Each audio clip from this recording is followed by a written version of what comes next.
नमस्कार दोस्तों, आप सभी का स्वागत है हमारे YouTube चैनल पर। तो दोस्तों आज हम बात करने वाले हैं आपकी DLED द्वितीय सेमेस्टर इंग्लिश। ठीक है, तो आपका इंग्लिश का पेपर का पूरा प्रश्न पत्र सोल्यूशन दिखाएंगे दोस्तों, जिसमें आपको 18 प्रश्न पूछे जाएंगे। तो दोस्तों आपको पता है कि इसमें 12 नंबर की पासिंग नंबर होते हैं कि 12 नंबर आपको लाना होगा पास होने के लिए। तो दोस्तों आपको ये पेपर सॉल्व करने से पहले एक महत्वपूर्ण जानकारी देना चाहेंगे कि आपको पता होगा दोस्तों, अभी आपका फोर्थ सेम का पेपर हुआ था 2018 बैच का। ठीक है, जो 2018 में पेपर हुआ था 2015 बैच के बच्चों का, तो उसमें काफी बच्चे इंग्लिश के पेपर में फेल हो गए थे। जी हाँ दोस्तों, आप बिल्कुल सही सुन रहे हैं, जिसके कारण उन्हें सुपर टेट से हाथ धोना पड़ा है, मतलब वो सुपर टेट से बाहर हो गए। तो दोस्तों हम आपको कोई डरा नहीं रहे, लेकिन हम बस ये बताना चाहते हैं कि आप कभी भी इंग्लिश को हल्के में मत लीजिएगा, जिससे कि आपको आने वाले पेपर में कोई भी नुकसान सहना पड़े। ठीक है दोस्तों, तो हुआ क्या था दोस्तों, इस बार इंग्लिश में उसमें ग्रामर पोर्शन बहुत ज्यादा आ गया था, मतलब इंग्लिश में सिर्फ ग्रामर से क्वेश्चंस आ गए थे, जिससे उनको काफी लॉस हुआ था।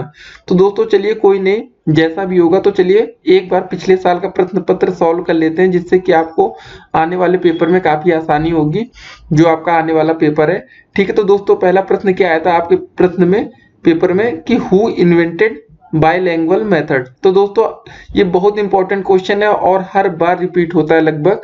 तो इसका पहला आंसर होता है, क्या होता है, सीजे डॉटसन। कब किया था दोस्तों, ये भी आपको पता होना चाहिए, 1967 में। ठीक, 1967।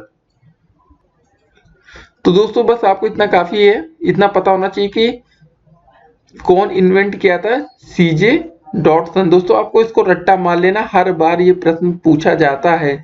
2016 में भी आया था, 2017 में भी आया था, तो इस प्रश्न को आपको अच्छे से पढ़ना है। तो अब देखेंगे दोस्तों आपका दूसरा प्रश्न। जैसे दोस्तों आपको दूसरा प्रश्न क्या आया था कि which of the following in is in the positive case. तो दोस्तों इसका उत्तर क्या होगा, तो इसका उत्तर हमें पता है कि इसका उत्तर हो जाएगा हुज। क्या होगा, हुज। तो दोस्तों आपको पता होना चाहिए पॉजिटिव केस होता क्या है, कैसे करते हैं। जैसे आपको पता होना प्राणिक बोधक सिंगुलर नाउन, ठीक है, जैसे होगा तो उसमें पॉजिटिव केस कैसे लगता है, इसमें अपोस्ट्रोफी एस लगाया जाता है। ये आपने काफी पढ़ा होगा, जैसे आपने पढ़ा होगा कोई प्लूरल दे रखा है, ठीक है, जैसे लड़कियों का स्कूल, तो आप इसको ऐसे लिख सकते हैं, क्या लिख सकते हैं, सिर्फ गर्ल्स। ठीक है, यहाँ पर अपोस्ट्रोफी गर्ल्स स्कूल, ठीक है, लड़कियों का स्कूल हो गया ये। और जैसे मान लेते हैं कुछ सिंगुलर में क्या हो जाएगा, अमर पेन। ठीक है, तो इसमें ऐसे लिख सकते हैं अमर्स एपोस्ट्रोफी एस पेन, अमर का। ठीक है दोस्तों, तो ऐसे आप पॉजिटिव केस के बारे में काफी जान सकते हैं, तो उसकी हम डीपली वीडियो बनाएंगे। ये बस आपको थोड़ा सा ओवरव्यू है कि एपोस्ट्रोफी एस का यूज कैसे करते हैं और पॉजिटिव केस कैसे यूज करते हैं। ठीक है, अगर प्लूरल रहेगा, अगर पहले से एस दे रखा है तो बाद में एपोस्ट्रोफी का यूज कर सकते हैं। अगर वो सिंगुलर है तो उसमें एपोस्ट्रोफी का यूज करके एस लगा सकते हैं। ठीक है दोस्तों, तो आइए देखते हैं अगला प्रश्न। तो दोस्तों तीसरा प्रश्न क्या आया था आपके पेपर में कि which letter are silent in the word whistle.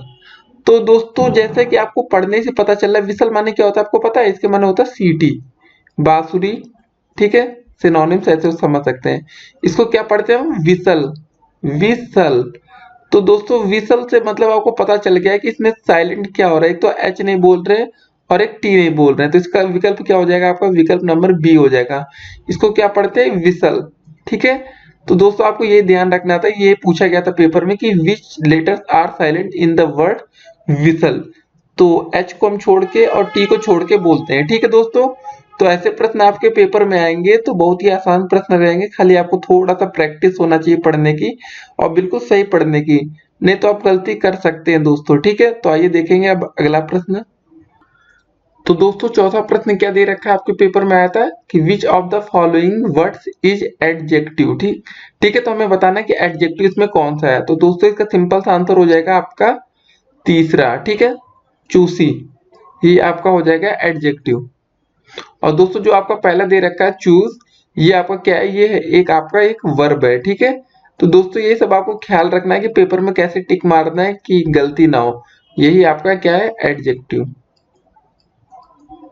ठीक है दोस्तों, तो ऐसे पेपर में प्रश्न आएंगे तो आपको जल्दबाजी में कोई गलती नहीं करनी है, आराम से या अपने दोस्तों का सहारा लेके आराम से प्रश्न को करेंगे तो क्योंकि 5 नंबर जो दोस्तों आपके बहुविकल्पी के ऑब्जेक्टिव के क्वेश्चन से आते हैं ना, इसमें तो जो बच्चे 5 में 5 सही कर जाते हैं वो कभी फेल नहीं होते हैं पेपर में। तो ये पहले 5 प्रश्न आपको तय कर देंगे कि आप पास होंगे या फेल होंगे। जिन बच्चों को कुछ नहीं आता तो वो पहले 5 प्रश्नों को ध्यान से करेंगे। तो अब देखेंगे अगला प्रश्न। तो दोस्तों पांचवा प्रश्न क्या आया था आपके पेपर में, find out the correctly spelled word. इसका हिंदी ये होता है कि सही ढंग से लिखे गए शब्द का पता लगाएं। ठीक है, तो दोस्तों आइए लगा लेते हैं कि सही ढंग से क्या लिखा गया है। तो पहला देखते हैं, MUNDAY, मतलब मंडे की स्पेलिंग क्या है यहाँ सही लिखी, गलत है, MONDAY होता है। फिर लिखा सैटरडे, तो सैटरडे की स्पेलिंग होती है SATURDAY, ये भी गलत है दोस्तों। फिर मंगलवार की स्पेलिंग क्या होती है, TUES होती है, जबकि यहाँ पर ऐसे लिखा है, तो ये भी गलत हो गया आपका। तो मतलब ये पहले 3 विकल्प गलत हो गए, तो चौथा अपने आप सही हो जाएगा दोस्तों, इसमें कोई दो राय नहीं। चलिए स्पेलिंग देख लेते हैं एक बार, WEDNESDAY, वेडनेसडे, बुधवार जो होता है, जो कि बिल्कुल सही है दोस्तों। तो दोस्तों ऐसे बिल्कुल आसान आसान से प्रश्न आपके पेपर में आएंगे, जिनको आपको करना है। आप लोग बिल्कुल देखिए, टेंशन मत लीजिएगा, पेपर अच्छा हो जाएगा, आराम से करेंगे। ठीक है, तो अब देखेंगे 6 नंबर प्रश्न। तो दोस्तों 6 नंबर प्रश्न क्या है कि change the following sentence into negative. ठीक है, अब ये आपके शॉर्ट क्वेश्चन शुरू हो रहे हैं यहाँ पर, मतलब एक एक लाइन के जिसके उत्तर होते हैं, तुरंत आंसर दिया जा सकता है। तो पहला प्रश्न क्या पूछा गया था, you do your work regularly. ठीक है, मतलब आपको इसको नेगेटिव सेंटेंस में बदलना था। तो दोस्तों आप यहाँ गलती क्या कर सकते हैं, ये आपका प्रेजेंट इंडेफिनिट में है, तो आप यहाँ पर गलती ये कर सकते हैं, जैसे लिखा you do your work regularly, तो यहाँ पर आपको जैसे अगर लिखा होता है ही, तो यहाँ पर लिखते हैं आप डज नॉट, यू के साथ आपका क्या आएगा दोस्तों, डू नॉट आएगा। ठीक है, डू नॉट आ जाएगा, लेकिन आपको फिर से डू भी लिखना होगा, नहीं तो आप जल्दबाजी में हो सकता है आप लिख दे you do not your work regularly. तो आपका आंसर क्या हो जाएगा, आपका you do not do your work regularly. ठीक है दोस्तों, यही आपका उत्तर हो जाएगा। तो बस यही हम आपको बताना चाहते थे कि आपके यहाँ छोटी सी मिस्टेक क्या कर सकते थे, जिससे आपको 0 नंबर मिल जाता। आपका एक गलती से आपको पूरे 0 नंबर मिलेंगे दोस्तों। ठीक है, तो आपको इन बातों का ध्यान रखना होगा, बस इतना थोड़ा सा ध्यान रखना था कि आप लोग जल्दबाजी में लिखते कि you do not your work regularly, ये गलत होता आपका। अगर आप ये लिखेंगे बिल्कुल सही होगा, आपको पूरे नंबर मिलेंगे। तो अब देखेंगे दोस्तों अगला प्रश्न। तो दोस्तों 7वां प्रश्न क्या पूछा गया था आपके पेपर में कि transform the following sentence by changing underline. ठीक है, एडजेक्टिव इनटू वर्ब। तो आपको देखिए अंडरलाइन में क्या लिखा है, प्रॉस्परस, मतलब ये आपका एडजेक्टिव दिया गया, इसको आपको वर्ब में बदलना है। एडजेक्टिव की हिंदी होती है विशेषण और वर्ब की हिंदी होती है क्रिया। ठीक है, तो प्रश्न क्या था आपका, the honest will be prosperous. ठीक है, तो प्रॉस्परस माने क्या होता है दोस्तों, समृद्ध होता है, संपन्न होता है, खुशहाल होता है, उसको बोलते हैं कि प्रॉस्परस। ठीक है, तो इसको आपको इनटू वर्ब में बदलना है। तो कैसे करेंगे दोस्तों, आइए देखते हैं। तो सबसे पहले दोस्तों आपको इसकी हम हिंदी बताते हैं। The honest will be prosperous मतलब होता है ईमानदार समृद्ध होगा, जो ईमानदार व्यक्ति होगा वो समृद्ध होगा। तो इसको सिंपल सा वर्ब में बदलने के लिए एक चीज कर देंगे, जिससे आपको कोई गलती नहीं होगी। सिंपल सा आप यहाँ लिखेंगे the honest will not be. ठीक है, विल नॉट बी पुअर। तो दोस्तों आप यहाँ एक चीज देख रहे होंगे, आपको इसका मतलब नहीं बदल रहा होगा। ठीक है, कि इसका मतलब अब भी यही है कि जो व्यक्ति ईमानदार होगा वह गरीब नहीं होगा। मतलब सिंपल था कि वह व्यक्ति समृद्ध होगा, खुशहाल होगा, संपन्न होगा। ठीक, यही आपको करना था। Transform into the following sentences by changing underline adjective into verb. ठीक है, प्रश्न ये पूछा गया था कि the honest will be prosperous, तो इसका उत्तर हो जाएगा the honest will not be poor. तो अब आइए देखते हैं अगला प्रश्न। तो दोस्तों 8वां प्रश्न क्या आया था आपके पेपर में कि change the following into passive voice. हमें पैसिव वॉइस में इसको बदलना है। मिस्टर महेश टीचर्स अस साइंस। तो दोस्तों ये पेपर ऐसे क्वेश्चन मतलब आपके 4th सेम में पूछे जाएंगे, बीटीसी के या डीएलएड के। तो आपको दोस्तों एक्टिव पैसिव वॉइस बहुत अच्छे से आना चाहिए, कि हमेशा ये प्रश्न पूछे जाने वाले हैं। तो इसका सिंपल सा आंसर क्या होगा, सबसे पहले हम लिखेंगे साइंस, या अस को पहले ले जाते हैं। तो हम चलिए सबसे पहले साइंस को पहले लाते हैं, तो क्या हो जाएगा साइंस। ठीक है, या टीचर्स है प्रेजेंट इंडेफिनिट है तो यहाँ हो जाएगा इज टॉट। दोस्तों जो ये लिखी रहती है वर्ब, इसकी थर्ड फॉर्म ली जाती है हमेशा अस, इसको वैसे लिख लेते हैं यहाँ पर। और जो दोस्तों करता रहता है उसको बाय के साथ जोड़ दिया जाता है, बाय मिस्टर महेश। ठीक है दोस्तों, तो ऐसे सिंपल सिंपल से प्रश्न आपके पेपर में पूछे जाने वाले हैं जिसको आप बहुत ही आसानी से करके 1 नंबर पा सकते हैं। तो क्या किया था हमने, फिर से देख लेते हैं। सबसे पहले हमने लिखा है इसके कर्ता को साइंस, फिर उसमें जो क्रिया थी इसमें समझ गया प्रेजेंट इंडेफिनिट है तो इज टॉट किया, इसकी वर्ब की थर्ड फॉर्म, ठीक है, आज को वैसे ही लिख लिया बाय मिस्टर महेश। तो देखेंगे दोस्तों अगला प्रश्न पेपर में आपके क्या पूछा गया था, अब वो देखते हैं। ठीक है, तो दोस्तों नवा प्रश्न क्या रहा कि point out the articles used in the following sentence. ठीक है, तो दोस्तों देखिए क्वेश्चन कितना बड़ा आपको दिख रहा होगा, लेकिन इसका आंसर बहुत छोटा होगा क्योंकि ये 1 नंबर का आपका प्रश्न है। ठीक है, तो 1 नंबर का है तो प्रश्न भी छोटा होगा। आर्टिकल्स आपको पता होना चाहिए क्या होते हैं। तो आर्टिकल्स आपके क्या होते हैं दोस्तों, हमने पढ़ा है कि आर्टिकल्स होता है एक ए होता है, एन होता है और दी होता है। ठीक है, 3 आर्टिकल्स होते हैं। तो बस इसमें हमें ढूंढ देना है कि कितने आर्टिकल्स है, वही इसका उत्तर हो जाएगा। तो चलिए देखते हैं प्रश्न में कहाँ आर्टिकल थे। क्या लॉन्ग एगो, पहले प्रश्न पढ़ लेते हैं। Long long ago there was a king in India, he had 3 sons, the first son went to the forest where he overstayed, he was an honest person and give genuine reasons for his late coming. ठीक है, तो ये था। तो हमें इसमें articles छांटने, तो चलिए दोस्तों छांटते हैं आर्टिकल्स कहाँ कहाँ है। तो सबसे पहले देखिए दोस्तों ए है, हमने बताया था ना ये आर्टिकल्स क्या होता है, ए हो गया एक, फिर ये दी हो गया, दूसरा आर्टिकल्स हो गया दोस्तों, फिर तीसरा आर्टिकल फिर द आ गया। ठीक है, और फिर कहाँ कहाँ है देखिए दोस्तों, एक ये एन मेरा। ठीक है दोस्तों, तो और कहीं आपको प्रश्न में आर्टिकल नहीं दिख रहा होगा, पढ़ लीजिए। तो आपको उत्तर क्या हो जाएगा, आपका उत्तर होगा इस प्रश्न का, इसको हटा लेते हैं ऐसे ये आर्टिकल्स के बारे में। तो इस प्रश्न के लिए आपका उत्तर क्या होगा, पहले एक ए हो जाएगा। ठीक है, दूसरा क्या आया था, द आया था, फिर तीसरा दोस्तों क्या आया था, ये द आया था, फिर लिख लेंगे। फिर उसके बाद क्या आया था दोस्तों, चौथा एन आया था, ये देखिए यहाँ से एन। ठीक है, बस यही आपका उत्तर हो जाएगा, ए द एन, ये इतना ही आपका उत्तर हो जाएगा दोस्तों। ठीक है, बस आपको इतना प्रश्न में करना था, सिंपल सा है। तो ऐसे प्रश्न में आप बिल्कुल घबराइएगा मत, 1 नंबर का प्रश्न है, क्वेश्चन भले जितना बड़ा हो लेकिन उसका उत्तर जो आएगा, आंसर आएगा बहुत ही छोटा होगा। तो बस ये 4 वर्ड थे इसके उत्तर। तो अब अगला प्रश्न देखेंगे। तो दोस्तों 10वां प्रश्न क्या है कि give the plural number of the following. ठीक है, तो हमें इसका बहुवचन बताना है, एक फैमिली का, एक बफेलो का। ठीक है, तो क्या होगा आइए देखते हैं। तो दोस्तों आपको पता होगा कि फैमिली का बहुवचन या प्लूरल नंबर होता है फैमिलीज। ठीक है, और बफेलो का होता है बफेलोस, ईएस लग जाता है दोस्तों इसमें। ठीक है, तो पहले फैमिली का लिख लेते हैं दोस्तों। फैमिली का क्या हो जाएगा, FAMILIES।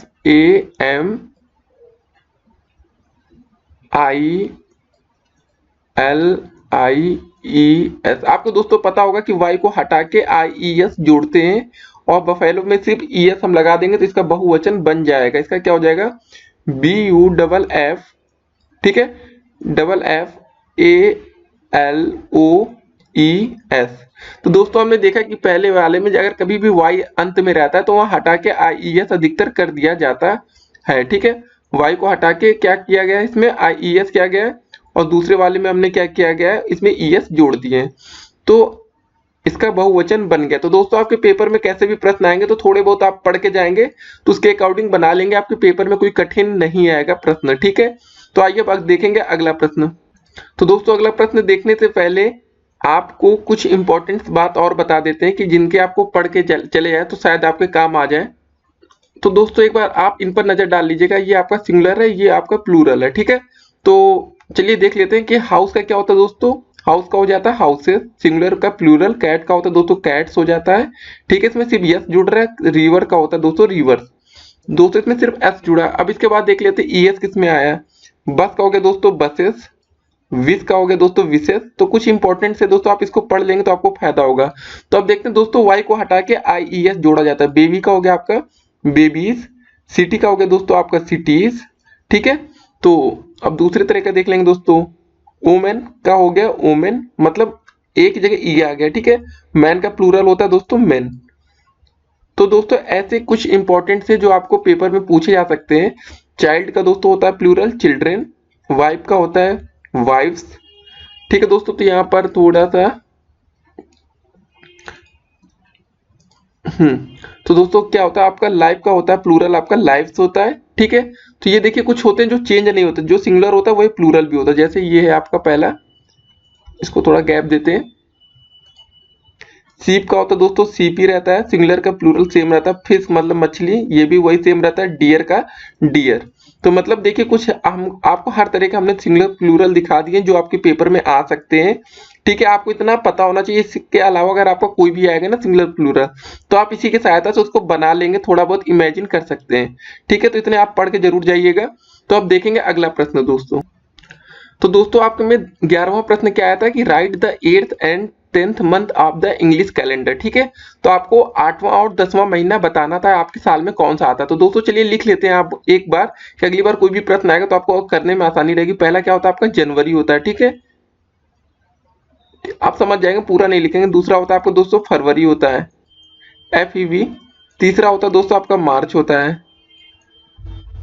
ठीक है दोस्तों, चौथा आपका क्या होता है, मार्च के बाद क्या आता है आपका अप्रैल आता है। पांचवा आपका दोस्तों मई आता है, मई। 6 नंबर आता है आपका दोस्तों जून। पूछा क्या गया था 8वां और 10वां ना। ठीक है, देखते हैं। 7वां दोस्तों क्या आता है आपका, जून के बाद आता है आपका जुलाई। 8वां दोस्तों फिर क्या आता है महीना, अगस्त। ठीक है, तो मतलब आपका एक आंसर मिल गया। 8वां महीना आपका है अगस्त। देखिए दोस्तों हम आपको बता दे रहे हैं कि अगर आप अगली बार आपको पेपर में आएगा तो आपको करने में कोई दिक्कत नहीं होगी। 9वां आता है आपका दोस्तों सितंबर, SEPT। ठीक है, पूरा आप लोग समझते हैं स्पेलिंग। 10वां क्या आएगा आपका, अक्टूबर आ जाएगा, OCTOBER। ठीक है, 11वां दोस्तों आपका आएगा नवंबर, NOV नवंबर। ठीक है, पूरा आप लोग लिख लेंगे दोस्तों, जगह उधर नहीं है। 12वां दोस्तों आपका आ जाएगा दिसंबर, DC। तो दोस्तों अगर पेपर में आपका कोई भी प्रश्न ऐसे आएगा कि आपको 8वां और 10वां महीना ही बताना था, तो आपको 8वां महीना ये दिख रहा है अगस्त हो गया, ये देखिए हम हाईलाइट कर रहे हैं, और 10वां महीना आपका हो गया अक्टूबर। तो दोस्तों इस प्रश्न का सिंपल सा उत्तर हो जाएगा आपका 8वें के नीचे क्या लिख देंगे, अगस्त। देखिए दोस्तों भले प्रश्न आसान था, लेकिन आपको इसका पूरा उत्तर सही से पता होना चाहिए कि अगली बार कुछ और पूछ लिया गया तो आपको बिल्कुल कंफ्यूज नहीं होना है। और 10वां हो जाएगा आपका अक्टूबर। ठीक है, पेपर में कैसा भी प्रश्न आएगा आपको करने में कोई दिक्कत ना हो, इसलिए हम आपको पूरा एक्सप्लेन कर रहे हैं कि अगली बार इस बार जो आपका पेपर होने वाला है आपकी इसमें इंग्लिश में किसी भी तरह बैक ना आए, एक एक प्रश्न को अच्छे से करें ताकि आप 25 में 25 नंबर पा सकें। तो अब देखेंगे दोस्तों अगला प्रश्न। तो दोस्तों आइए देखते हैं 12वां प्रश्न। तो इस प्रश्न को शुरू करने से पहले अब एक चीज जानते हैं कि अब शॉर्ट आंसर टाइप क्वेश्चन शुरू हो गए दोस्तों, जो कि आपको प्रत्येक प्रश्न के अब 2 नंबर मिलेंगे। ठीक है, तो आपको थोड़ा सा प्रश्न हो सकता हो बड़ा हो, थोड़ा सा कुछ लिखना पड़ेगा। अभी तक दोस्तों होता था कि सिर्फ आपको 1 से 2 लाइन में आपको उत्तर आ जाता था, लेकिन अब थोड़ा बहुत आप लिखेंगे तो ही आप अच्छे नंबर पाएंगे। देखिए दोस्तों अगर आपको ऐसे प्रश्न को उत्तर ना आ, तो जैसे पहला प्रश्न क्या है, define sentence and right it types. ठीक है, तो हमें सेंटेंस को डिफाइन करना है, इसकी परिभाषा देनी है और इसके कितने प्रकार होते हैं, टाइप्स लिखने हैं। तो दोस्तों अगर आपको ऐसा प्रश्न ना आता हो, जैसे सेंटेंस को डिफाइन ना कर पा रहे हो, तो आप कुछ भी लिख के आ जाइए। कम से कम 4 से 5 लाइन आप दोस्तों कुछ भी लिख दीजिएगा जो आपको इंग्लिश में आती हो, तो आपको नंबर मिल जाएंगे। लेकिन अगर आप इसका टाइप्स लिखेंगे, आपको नहीं आता तो आपको इसके नंबर जरूर कट जाएंगे, लेकिन आपको 0 नंबर नहीं मिलेगा। अगर दोस्तों आपको ये प्रश्न ना आता हो तो कुछ ना कुछ जरूर लिख के आइएगा। तो चलिए हम आपको इसका उत्तर सही से बताते हैं कि आपको कैसे पेपर में लिखना होगा। तो आइए देखते हैं।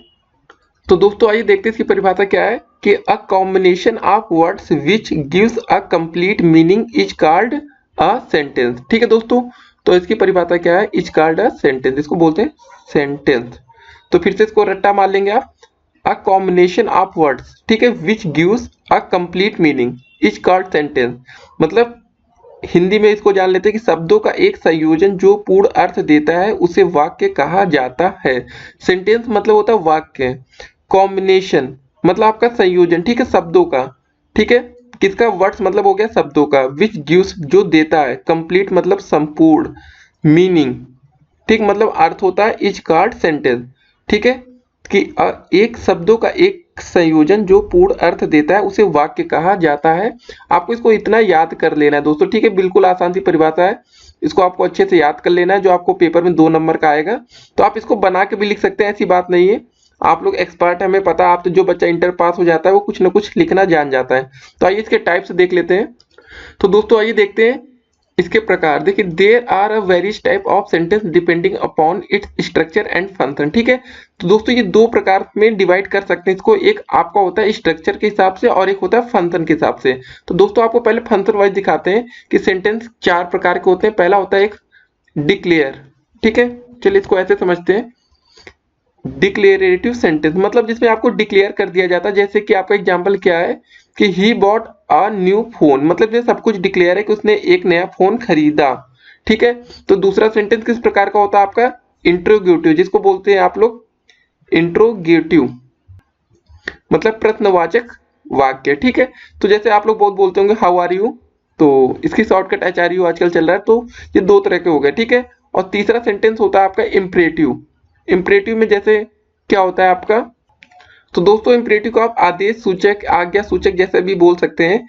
जैसा कि आपका एक प्रश्न था इम्परेटिव सेंटेंस। ठीक है, तो गिव मी सम फूड, मतलब इसमें आप एक रिक्वेस्ट कर रहे हैं, उनसे निवेदन कर रहे हैं। ठीक है, इसमें ऐसा ही होता है, या तो आप आदेश देंगे, निवेदन करेंगे, सुझाव देंगे, रिक्वेस्ट करेंगे। ठीक है, तो इसमें रिक्वेस्ट की गई है। तो आपका आगे अगला आता है सेंटेंस एक्सक्लामेटरी सेंटेंसेस, मतलब जिसमें आप विस्मयादि बोधक बोल सकते हैं हिंदी में। जैसे बोलते हैं hurrah we won the match, खुशी से आप बोलते हैं ना, खुशी होती है, दुखी होती है। तो इसमें चार प्रकार के पहले ये सेंटेंस है जो फंक्शन वाइज होते हैं। देखिए हम आपको पूरी तरह से एक्सप्लेन कर रहे हैं कि आपको बिल्कुल कंफ्यूजन ना रहे।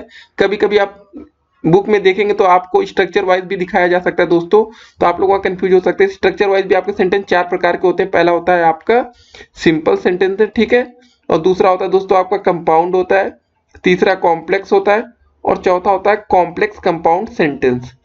तो इसको भी देख लेते हैं एक बार। सिंपल में क्या होता है? I bought a chair. ठीक है, हमने एक चेयर खरीद लिया, सिंपल सरल वाक्य।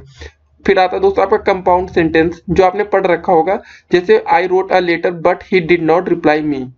फिर तीसरा आता है आपका कॉम्प्लेक्स सेंटेंसेस, जैसे I saw a man who are wearing a white shirt.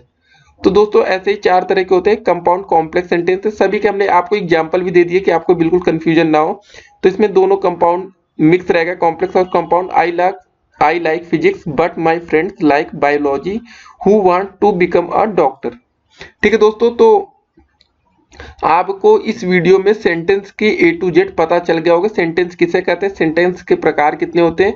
अब आपके पेपर में कोई भी प्रश्न सेंटेंस से आएगा तो हम उम्मीद करते हैं आप किसी भी कीमत पर उसे गलत नहीं करेंगे। हर एक सेंटेंस के हमने टाइप्स बता दिए कि चार तरह के कौन कौन से ये वाले सेंटेंस हैं, फंक्शन के हिसाब से और स्ट्रक्चर के हिसाब से चार तरह के क्या सबके एग्जाम्पल बता दिए दोस्तों। कैसा भी प्रश्न आएगा अब आपको गलती नहीं करनी है। ठीक है, तो अब देखेंगे अगला प्रश्न।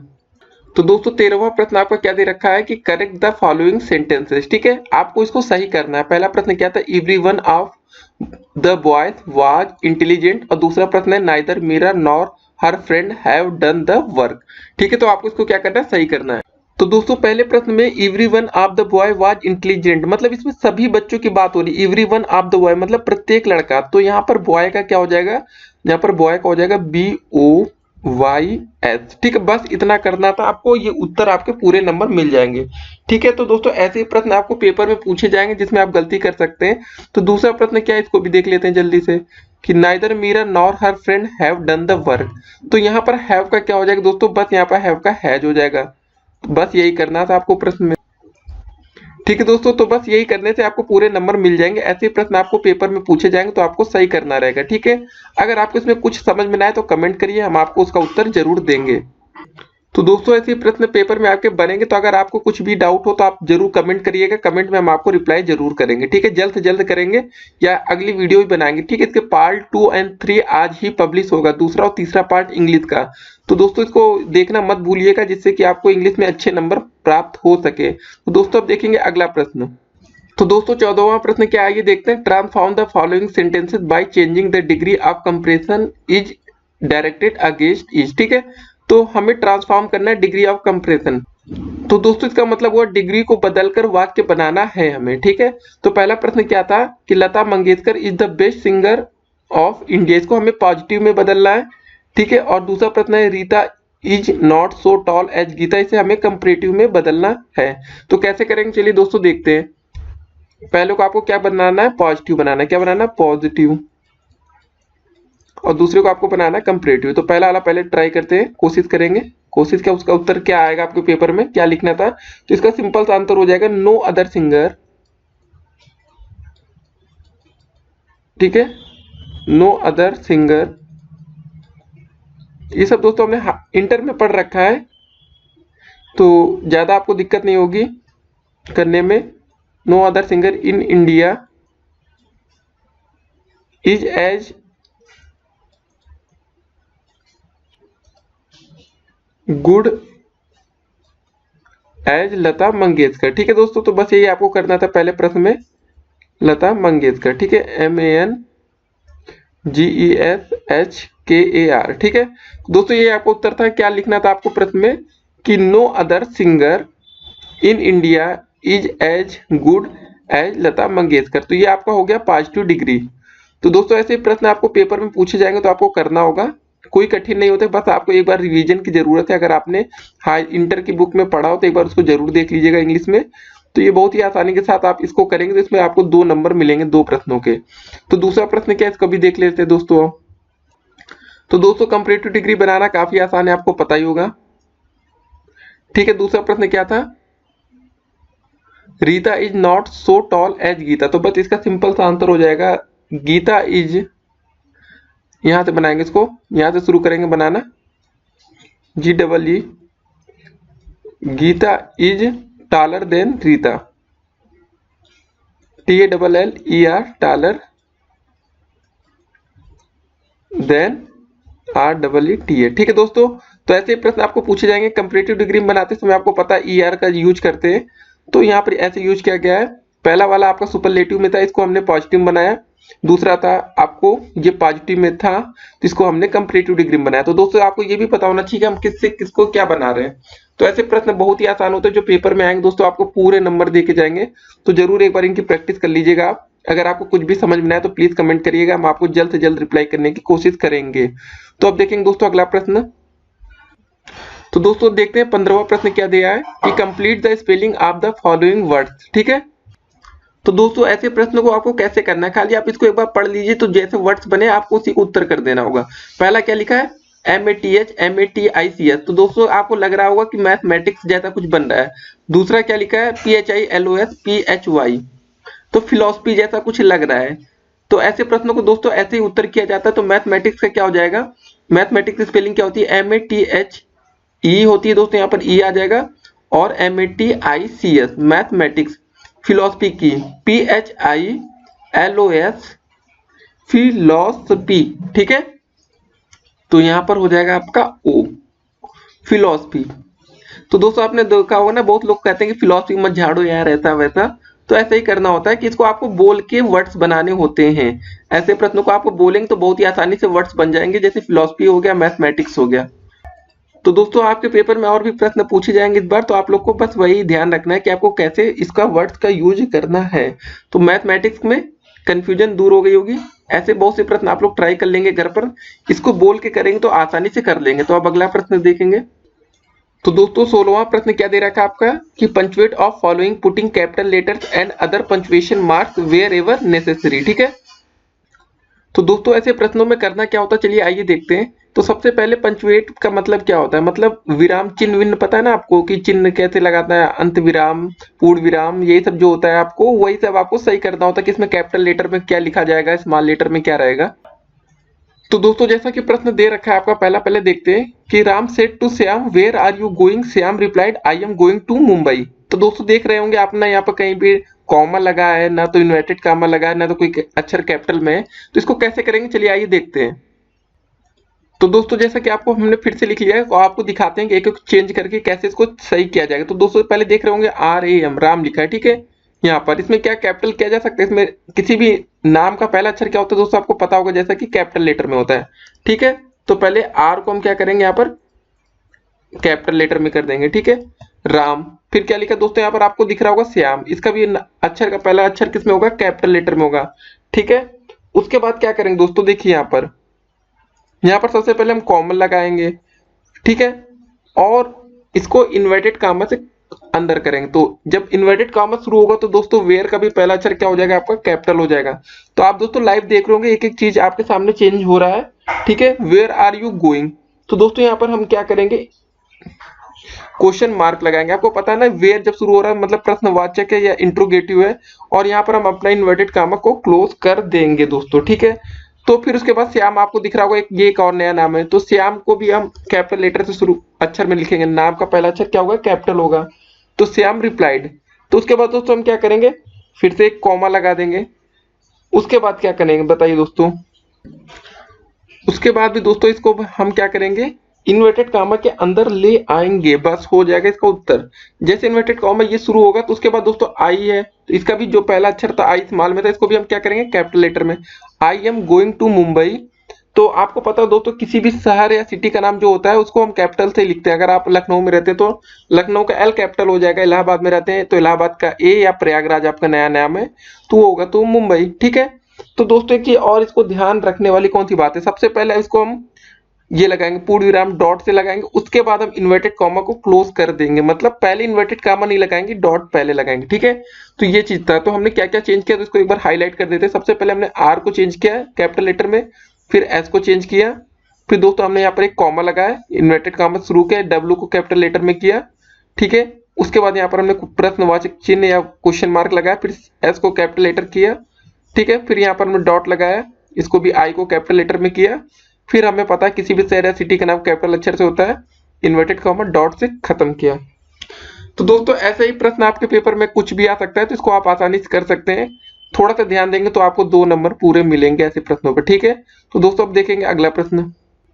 तो दोस्तों 17वां प्रश्न क्या पूछा गया था, ये देखते हैं। Select a topic of your choice for teaching and give the details of TLM used by you.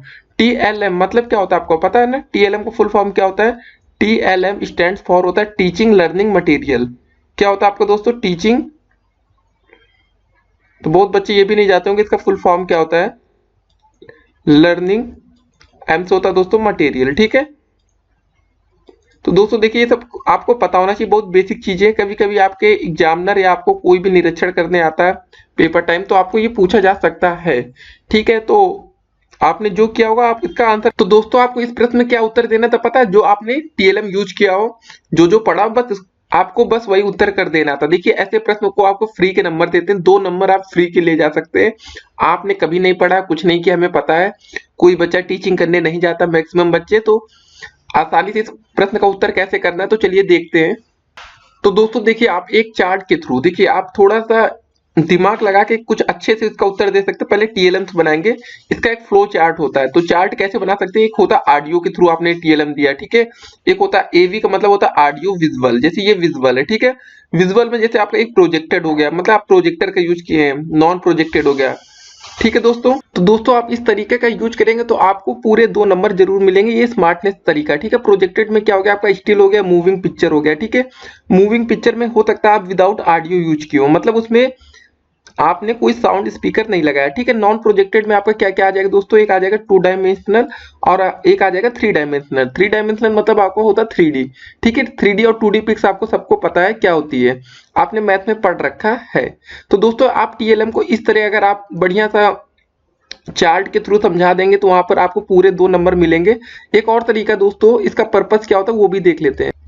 तो दोस्तों अगर आप इस तरह आप टीएलएम को एक फ्लो चार्ट के थ्रू मतलब इसका पर्पस बता देंगे, उद्देश्य क्या है, तो आपको ज्यादा अच्छे नंबर भी मिल सकते हैं। जैसे टीएलएम का पहला क्या है, मोटिवेट लर्नर्स। ठीक है, आपको मोटिवेट करना है, help in retention of information. तीसरा फैसिलिटीज होलिस्टिक लर्निंग। ठीक है दोस्तों, फिर ऐसे आप बढ़िया सा डायग्राम बना के बढ़िया से आप उसको पूरे नंबर आप अर्जित कर सकते हैं। कैसे नंबर, देखिए टॉपर्स की ये सब होते हैं, स्किल्स होती है कि नंबर कैसे बढ़ा लेते हैं। दोस्तों आप इसको चार्ट्स को एक बार ध्यान से देखेंगे, प्रैक्टिकल्स हो गया, मेकिंग लर्निंग फन हो गया, कॉन्सेप्ट इंफॉर्मेशन कि मतलब आप कितने अच्छे से आप उसको समझाएंगे। टीएलएम का आपका उद्देश्य यही होता है कि आपको किसी भी चीज को सरल से सरल भाषा में समझाना है। अगर आप ऐसे करेंगे तो आपको दोस्तों पूरे 2 नंबर मिलेंगे। ठीक है दोस्तों, तो आपको जो भी आपने वहां पर काम किया हो उसी के बारे में बताना था, आपको पूरे 2 नंबर मिलते हैं। ठीक है, तो अब देखेंगे आज का अंतिम प्रश्न क्या है। तो दोस्तों आज का 18वां प्रश्न क्या दे रखा है, अंतिम प्रश्न, read the following passage carefully and answer the question based on it. मतलब इस पैसेज को पढ़ के इसमें 2 प्रश्न दिए गए हैं आपको, ए एंड बी, इसको आपको उत्तर करना है। ठीक है, चलिए पैसेज को पढ़ लेते हैं कि a man was kept in jail without any fault. ठीक है, the king inquired and found that he was innocent.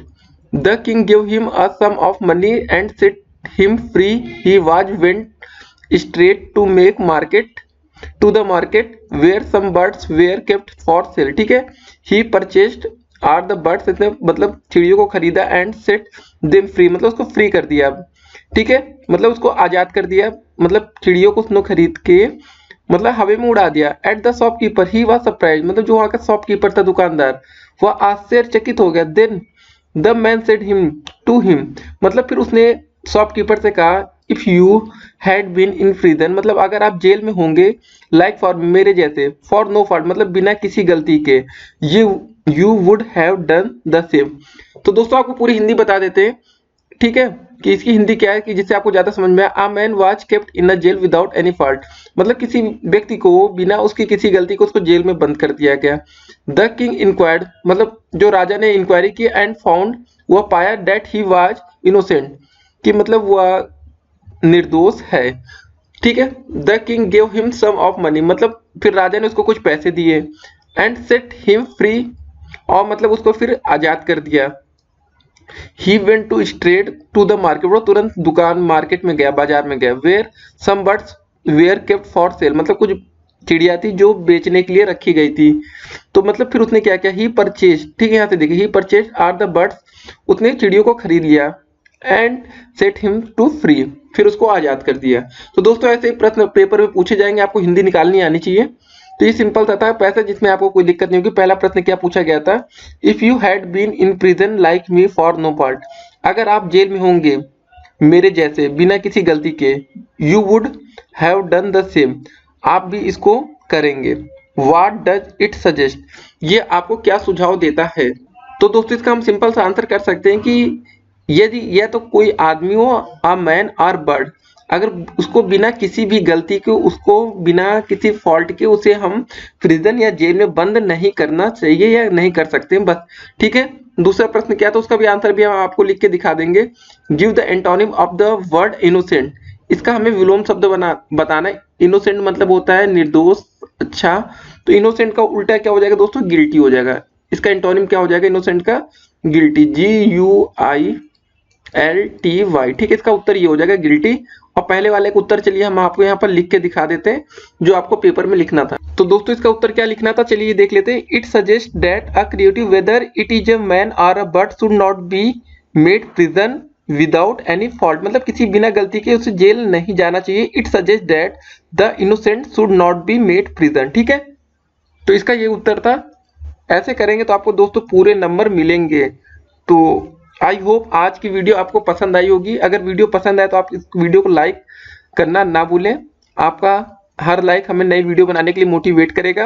अगर आपको कुछ भी समझ में ना आए तो आप हमें कमेंट करिए, हम आपका उत्तर जल्द से जल्द करेंगे। आपकी इंग्लिश की पार्ट 2 वीडियो बहुत ही जल्द आएगी। ये पार्ट 1 थी, पार्ट 2 बहुत ही जल्द आएगी दोस्तों। पार्ट 2 को देखने के लिए हमारे चैनल को जल्द से जल्द आप लोग सब्सक्राइब कर लीजिए, जिससे कि आने वाली वीडियो का नोटिफिकेशन आपको मिले, और नोटिफिकेशन बिल को ऑन कर दीजिए।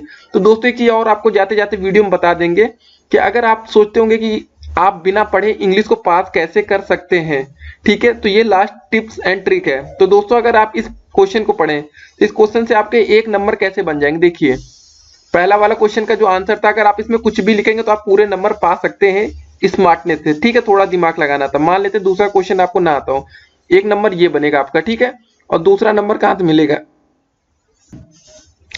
तो दूसरा नंबर दोस्तों यहां से मिलेगा। इसमें 2 नंबर आप पूरे भी बना सकते हैं, खाली राइटिंग अच्छी होनी चाहिए आपके, और थोड़ा सा लिखना चाहिए, कुछ भी लिख दीजिए जो आपके TLM से संबंधित हो। ठीक है, 2 1 3 नंबर आपके यहाँ बन गए, टोटल 3 नंबर हो गए। ठीक है अब तक, तो और देखते हैं और कैसे आप नंबर बना सकते हैं।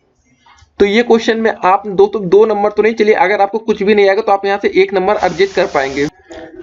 तो दोस्तों आप यहाँ से 1 नंबर अर्जित करके आपके टोटल 4 नंबर हो गए। ठीक है, तो आप लोग नंबर जोड़ते रहिए, आप कैसे नंबर बना पाएंगे पास होने के लिए। 4 नंबर हो गए। इस क्वेश्चन में दोस्तों आप लोग थोड़ा सा स्मार्टनेस यूज करेंगे। ठीक है, अगल बगल से भी बहुत छोटे थे, इसमें से आप आराम से 2 नंबर पा सकते हैं। तो आपके टोटल यहाँ से 6 नंबर हो गए दोस्तों। हम आपके 12 नंबर पास होने वाले बच्चों के लिए ट्रिक बता रहे हैं कि वो कैसे पास करेंगे इस पेपर को। इस क्वेश्चन में चलिए मान लेते दोस्तों आप नहीं कर पाएंगे। ठीक है, तो अभी भी आपके 6 नंबर है, आपके कैसे पास होंगे ये क्वेश्चन में दोस्तों। चलिए ठीक है, मानते इसमें भी नहीं हो गया, आपका 6 नंबर आपके बन चुके हैं दोस्तों। लेकिन ठीक है, लेकिन उसके बाद कौन सा क्वेश्चन आएगा, ये question, define the sentence and right it's right. ऐसे क्वेश्चन में आप लोग दोस्तों बिना पढ़े 1 नंबर आराम से पा सकते हैं। कुछ भी लिख के आइएगा, सही लिख के आइएगा, थोड़ा बहुत आपको राइटिंग अच्छी होनी चाहिए, 4 से 5 लाइन या 7-8 लाइन लिख दीजिएगा तो आपके 1 नंबर यहाँ बनेंगे। 6-7 नंबर हो गए दोस्तों, पास होने वाली की ट्रिक बता रहे हैं आपको, यहाँ से आप 7 नंबर अर्जित कर जाएंगे, ठीक है। और इस क्वेश्चन में सभी बच्चे ऐसे क्वेश्चन में नंबर जरूर पाएंगे। ये आपके 8 नंबर हो गए, ठीक है, 1 नंबर की सहायता से। और दोस्तों ये क्वेश्चन, इसमें आप लोग कभी गलती नहीं करेंगे, 1 नंबर यहाँ मिलेगा, 9 नंबर हो गए टोटल आपके, ठीक है। पॉइंट आउट द आर्टिकल्स, ये तो आसान से क्वेश्चन थे दोस्तों, इसमें तो आप कभी गलती कर ही नहीं सकते, 10 नंबर। अगर छोटी मोटी चीजें आगे पीछे से थोड़ी बहुत सहायता ले सकते हैं, ठीक है। उसके बाद ये पैसिव वॉइस, चलिए मानते हैं आप ये नहीं कर पाएंगे, 10 नंबर हुए अभी आपके, ठीक है। उसके बाद क्या आएगा, transform the underline adjective into verb, ठीक है। मान लेते ये भी क्वेश्चन आप नहीं कर पाए, ठीक है। अभी भी आपके कितने नंबर थे टोटल, यहाँ पर एक बार देख लेते, 10 नंबर आपके बन चुके हैं दोस्तों। उसके बाद कैसा क्वेश्चन आएगा, ये क्वेश्चन निगेटिव, ये तो दोस्तों आपको करना होगा चेंज, तो आपके 11 नंबर हो जाएंगे दोस्तों। उसके बाद दोस्तों देखिए ये पहले 5 क्वेश्चन पहले, ठीक है, इससे 12 होंगे, मतलब ये पहले जो 5 बहुविकल्पी रहेंगे इसको तो आपको करना ही करना है।